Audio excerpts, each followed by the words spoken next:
Shalom. దేవుని పరిశుద్ధ నామానికి మహిమ కలుగును గాక. మన ప్రభువును రక్షకుడైన యేసుక్రీస్తు యెహోవా మెస్సియా నామంలో ఆత్మీయులైన దేవుని బిడ్డలని మీ అందరికీ నా హృదయపూర్వక వందనాలు, ఉదయకాలపు శుభాలు తెలియజేస్తున్నాను. ప్రభునందు పిల్లరా, బాగున్నారు కదండి అందరూ. దేవాది దేవుడు తన కృప చొప్పున, తన ప్రేమ చొప్పున ఈ దినమంతయు కాచి కాపాడి ఆశీర్వదించును గాక. దేవత దేవుడు పరమ తండ్రి రోజు మనకి ఇచ్చిన వాక్య భాగం మొదటి దినవృత్తాంతంలో 29వ అధ్యాయము 12వ వచనంలో ఈ విధంగా వ్రాయబడి ఉంది. ఐశ్వర్యమును గొప్పతనమును నీ వలన కలుగును, నీవు సమస్తమును ఏలువాడవు, బలమును పరాక్రమమును నీ దానములు హెచ్చించువాడవును, అందరికీ బలము ఇచ్చేవాడవును నీవే. కాబట్టి ఈ వచనంలో చూస్తే ఐశ్వర్యము గొప్పతనము ఈ లోకంలో ఈ రెండు పెద్ద స్టేటస్గా ప్రజలందరికీ కూడా కావలసినవిగా మనం చూడగలుగుతాం. ఐశ్వర్యము గొప్పతనము. డబ్బు వద్దనుకునేవారు ఎవరండి? బంగారము వద్దనుకునేవారు ఎవరు? గొప్ప ఉద్యోగములు అయితే మంచి వాహనాలు, ఇలాగా మంచి ఇల్లు, ఇలాగ ప్రతిదీ చూసుకుంటే కానీ ఇవన్నీ కూడా ఐశ్వర్యం క్రిందకే వస్తాయి. ఇవన్నీ కాదు అనుకునేవాడు ఎవడు? కానీ ఇక్కడ వాక్యం చెప్తుంది కదా, ఐశ్వర్యమును గొప్పతనమును నీ వలన కలుగును. అంటే దేవుని చిత్తం ఉంటేనే మనకి అవి కలిగితేనే అర్థమును మనం ఇక్కడ గ్రహించవచ్చు. మనం ఐశ్వర్యం పొందాలన్నా, గొప్ప ఘనత కావాలన్నా అది దేవుని చిత్తం చొప్పున. ఇక్కడ స్పష్టంగా వాక్యం మాట్లాడుతుంది. ఐశ్వర్యమును గొప్పతనం నీ వలన కలుగును, నీవు సమస్తమును ఏలువాడు, బలమును పరాక్రమమును నీ దానములు. అంటే నీ బలము పరాక్రమము ఇవన్నీ కూడా ఆయన దానముగా ఇస్తున్నాడండి మనకి. అంటే ఎంత గొప్ప మాట ప్రియులారా. ఇదే వాక్య భాగాన్ని మనం చూస్తే కనుక ఈ యొక్క ఐశ్వర్యం గురించి, గొప్పతనం గురించి ఒక మహారాజు ఈ యొక్క ఐశ్వర్యంను గొప్పతనం ఎలాగా పొందుకున్నాడో మనము 2వ దినవృత్తాంతములో 1వ అధ్యాయము 11వ వచనం నుంచి చూడగలుగుతాం. చదువుతున్నాను చూడండి. 2వ దినవృత్తాంతములు 1వ అధ్యాయం 11వ వచనం.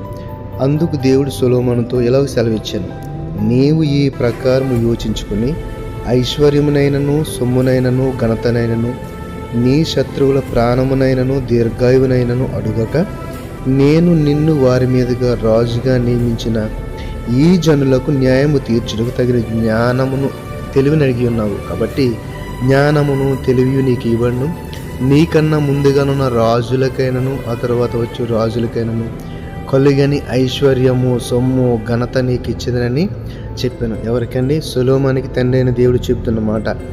తండ్రి మరి సొలొమోను అడిగినప్పుడు అడిగితే ఏం కోరుకున్నాడండి? ప్రజలను పరిపాలించుటకు, న్యాయం తీర్చుటకు తగిన జ్ఞానమును అడిగాడు. సో ఐశ్వర్యమును ఘనతను అది ఏమీ కూడా అడగలేదు. కానీ మరి తండ్రి అయిన దేవుడు సొలొమోను అడిగిన దానికి ప్రతిఫలంగా ఏమిచ్చాడు? సమస్తమును ఇచ్చాడంటే సొలొమోనుకి. జ్ఞానంతో పాటుగా ఐశ్వర్యం గొప్పతనం అన్నీ కూడా.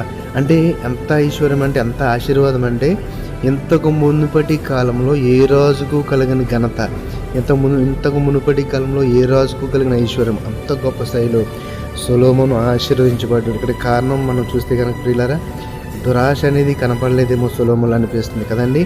ఎందుకంటే మరి దేవుడు వరం కోరుకోమంటే ఏమడుగుతాం మనం? అసలు మామూలుగా ఉన్నది వేరే రేంజ్లో ఉంటుంది.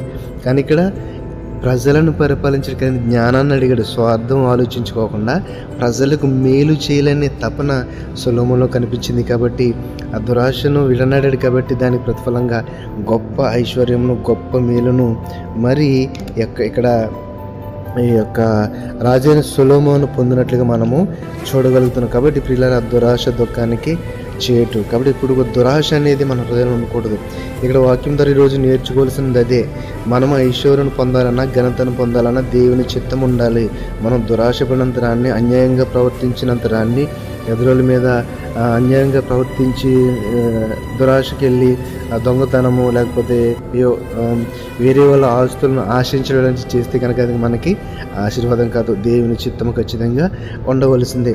అపోస్తలుడైన పౌలు ఎఫెసీయులకు రాసిన పత్రిక 3వ అధ్యాయము 20వ వచనంలో చూస్తే కనుక, మనలో కార్యసాధకమైన తన శక్తి చొప్పున మనము అడుగువాటన్నిటికంటేను ఊహించువాటన్నిటికంటేను అత్యధికముగా చేయ శక్తిగల దేవునికి క్రీస్తు యేసు మూలంగా సంఘంలో తరతరముల సదాకాలం మహిమ కలుగును గాక. ఇక్కడ ఏంటంటే జరిగింది?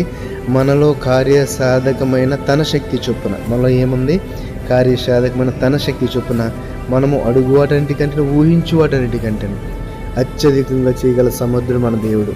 కానీ మనలో ఉండాలి ఆయన చిత్తమునకు తల వంచే గుణం ఉండాలి. ఆయన అధికారమునకు ఒప్పుకోవాలి. ఆయన అధికారం చొప్పున మనం బ్రతకాలి. నీతి, న్యాయ, యథార్థ కలిగిన జీవితాన్ని కలిగి ఉంటే ఖచ్చితంగా దేవుడు ఇక్కడ చెప్పబడిన ఈ వాక్యమును అనగా అడుగు వాటన్నిటికంటేను ఊహించు వాటన్నిటికంటే అత్యధికముగా దేవుడు మనకి వచ్చేటకు సిద్ధంగా ఉన్నాడు. కాబట్టి మనందరం కూడా తన చిత్తం చొప్పున బ్రతుకొట్టుకు నీతిని యథార్థతలు కలిగి విరిగి నలిగిన హృదయం సమర్పించే వారముగా ఉండి ఆయనను స్తుతిందాం, ఆయన ఆరాధిందాం, ఆయన మేలును పొందుకుందాం. దేవుడి మాటను మన ఆత్మీయ జీవితంలో ఫలింపచేసి ఆశీర్వదించిన గాక. ఆమేన్. ప్రార్థించుకుందాం. మమ్మల్ని మిక్కిలిగా ప్రేమించిన మా ప్రియ పరలోక తండ్రి, నీ పరిశుద్ధమైన నామమునకు వందనాలు, స్తుతులు, స్తోత్రాలు. ఇదిగో నాయన, రాజైన సొలొమోను ఐశ్వర్యము, గొప్పతనం ఆశించకుండా ప్రజలను పాలించుటకు కావలసిన జ్ఞానమును అడగటం వల్ల తనలో లేని ఆ యొక్క స్వార్థము, తనలో లేని ఆ యొక్క దురాశను బట్టి మీరు ఆయన ఆశీర్వదించారు తండ్రి. నేను ఈ లోకంలో మనుషులుగా మేము అటు ఆశించకుండా ఉండలేం ప్రభు, కానీ అది నీ చిత్తము చొప్పున జరుగుతుందని ఈరోజు వాక్యం ద్వారా నేర్పించారు. ఆయనను కార్యసాధకమై ఉన్న నీ శక్తి చొప్పున మాలో నాయన మేము ఊహించే వాటికంటే అడుగు వాటికంటే చేయగల శక్తి గల దేవుడని వాక్యం ద్వారా మాట్లాడుతున్నారు.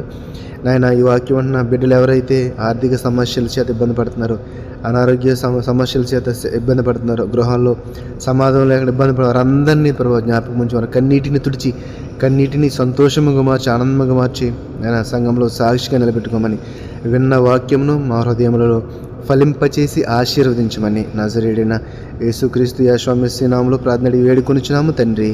ఆమేన్, ఆమేన్. షాలోమ్. అందరికీ వందనాలు.